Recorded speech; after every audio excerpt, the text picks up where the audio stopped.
So you just bought your first controller. Now what? Well, throughout your DJ career, there's gonna be a lot of buttons and knobs that you never touch simply because there's a lot that not a lot of people need. But at the same time, there's gonna be a lot of buttons and knobs that you touch and use every single session. And in this video, I'm going to go through them and explain them to you, the essentials, if you will. So let's get started. Now, every controller is gonna be different, but the overall layout and the functionality is gonna be very, very similar. And for this video, I'm gonna use quite literally the most popular DJ controller in the world right now, and that is the DJ FLX 4. The link, of course, will be in the description if you're in the market for a DJ controller, and that link is an affiliate link that's going to help the channel at no extra cost to you. The first thing that we're going to need to do is to load a track, and that leads us to the first knob and buttons. So this is going to be different from controller to controller, but it should be very obvious. On this one, I turn this knob to scroll, as you can see on the screen. As I turn it, it scrolls. And if I press it down, I enter into a folder. And then if I scroll down to a track that I want to load and press the load button here, then it loads the track on the left deck here. Now, on every controller, there's going to be two main sections. The first one is the mixer section, which is the one here in the middle, which is where you kind of like manipulate the track that's playing. And then on either side of the mixer, we have what we call the play/deck section. And this is where you play the track that you have selected. So it's the player section and the mixer section here in the middle. And then we're gonna move on to the most obvious button on a controller, and that is the play/pause button. And it does exactly what you might think. So if you press it, the track plays, and if you press it again, it pauses like this.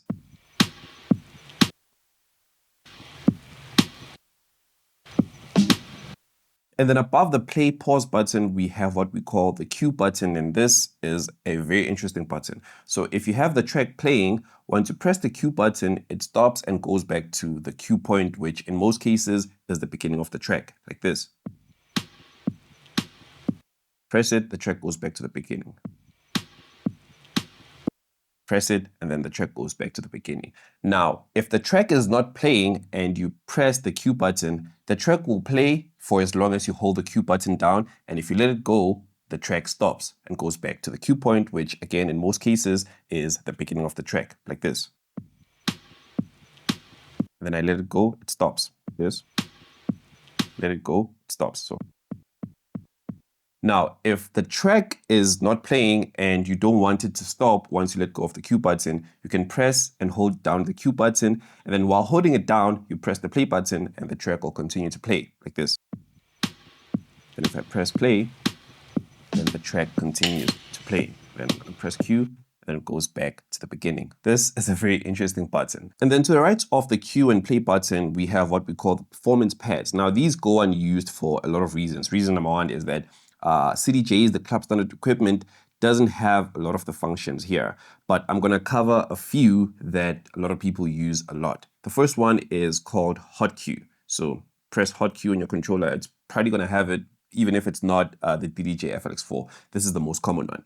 Hot cue, once you press it, and then if you press any of these buttons at different points of the track, then you can use these buttons now to jump to those different parts of the track. So let's say the track is playing, and then I press here, and then here, then again here, and here.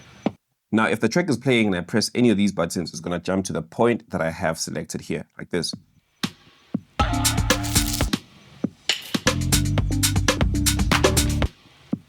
Obviously, when using them, we're going to use them creatively in a way that sounds nice and not what I just did here. The point here was to show you how they work. And then to remove a hot cue, you press Shift and then press the same thing again, and it goes away. And then the second one that we're going to have a look at is called beat jump. So you press beat jump here. And what it is basically a feature that allows you to skip backwards and forwards into a track in a way that's not janky. So if the track is playing like this, you can skip forward and backwards in a way that's like not too janky, like this.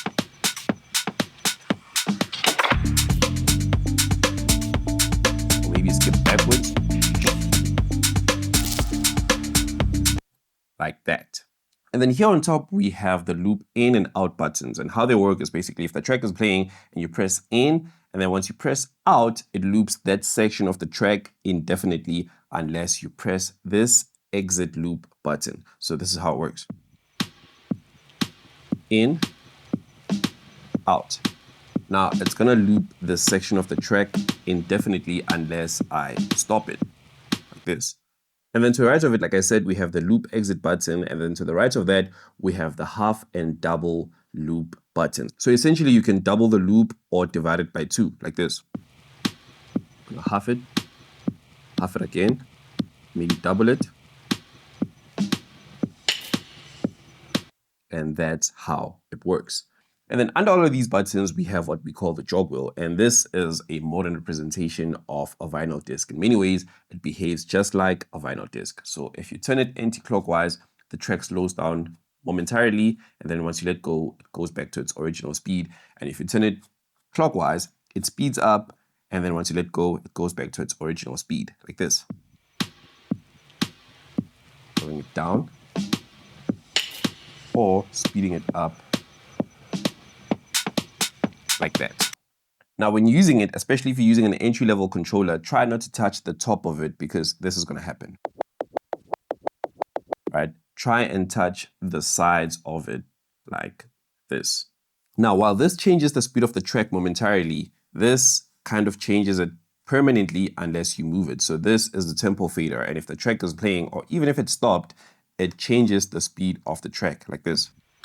Drag it down, it speeds up, and then drag it up, it slows down, and it stays there unless you move it to the 0 position. So if the track is at the 0 position, then it means that the track is playing at the original speed, and up is slow and then down is fast.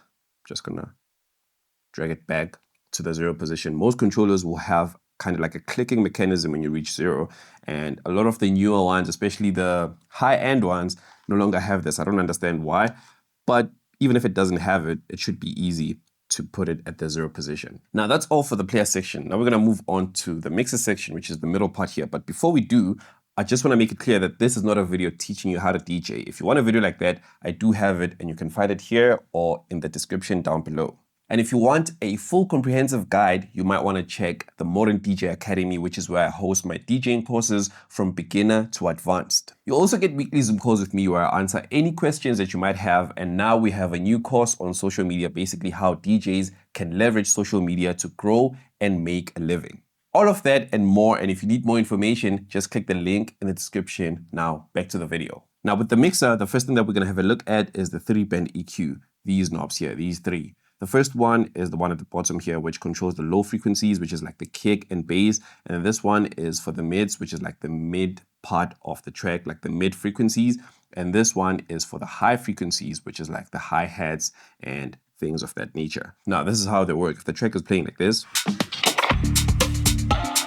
take out the lows like that, the mids, and the highs. Now, there's nothing playing. And then this is what the highs sound like. Mids, lows. Now, we never use them to boost any frequencies. If they're at the 12 o'clock position like this, it means that everything is at 100% volume. You never have to put them in a position like this.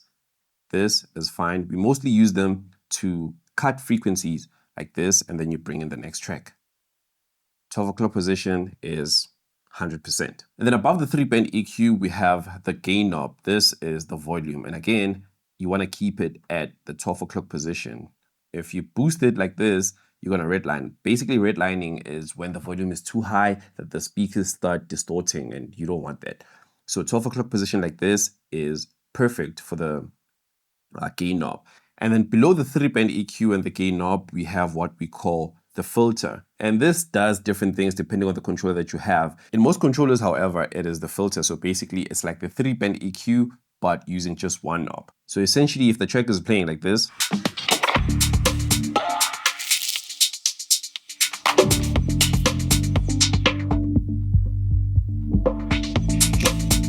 this is exactly doing this.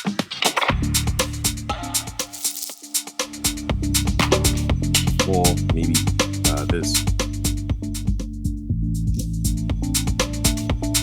But using just one knob. And then below everything, we have the volume faders. And this is basically the volume knob, but in the form of a fader. It might be confusing because we already have a gain knob here. How to think of it is basically this is the ceiling, and this will only go as high as the ceiling. So if the ceiling is here, it doesn't matter if this is here or here or here, it'll go as high as where you set this one.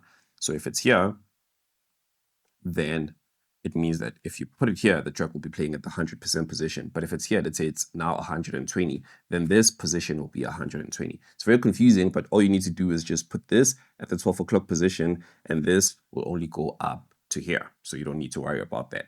And then below the volume faders, we have the crossfader.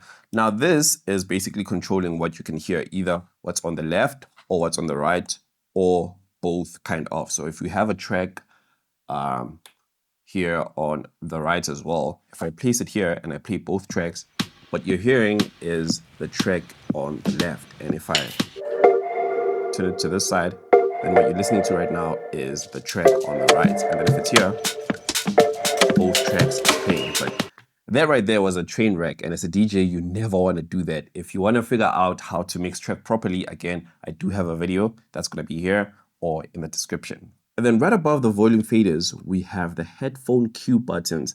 Now it says cue like this one here, but they work differently. So what it is basically a button that allows the DJ to listen to music that the audience cannot hear. So if a track is here, obviously the audience cannot hear anything. But if I press the cue button, either here on the left or on the right, let's say I press it on the left, and this track is not audible to the audience. For instance, if I press play, there's nothing playing. However, if I take my headphones and I bring them to the mic here, like this,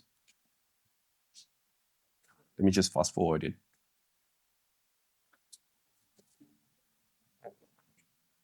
So it's basically a button that allows the DJ to listen to music that the audience cannot hear. Basically, this is where mixing comes into play. When the DJ has the headphones on and he's pressing buttons and you don't hear anything and he's moving this thing, he's just mixing the track that you cannot hear with the track that you're listening to as the audience. And then when he brings it in, it is already mixed. So that's what the cue button does. It allows the DJ to listen to music that the audience cannot hear.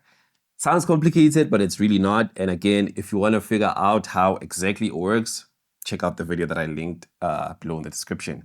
And then to the left of everything, we have the mix and level knobs. And what they are is basically the mix knob allows you to choose what you want to listen to on the headphones. So if it's all the way to the side or where it says cue, then what you can hear on the headphones is only what you have selected here. And then if it's somewhere in the middle, what you can hear on the headphones now is whatever is in here and whatever the audience is listening to at the same time. And then if you switch it all the way to the MST, which is master, it's where you only hear what the audience is listening to. Me, personally, I like to keep it here because I never need to listen on my headphones the exact thing that the audience is listening to. Some DJs might want to put it here, but I doubt you ever want to put it here unless the speakers are far away, in which case you should not DJ like that. But that's a story for another day. So I like to keep it here. And then the level is basically the volume of the headphones. It's not so complicated as this one. It's just how loud you want your headphones to be. Honestly, it's whatever suits you should be fine here. To watch my full DJing tutorial video, click here and I'll see you there. Thank you for watching and I'll catch you in the next one. Peace.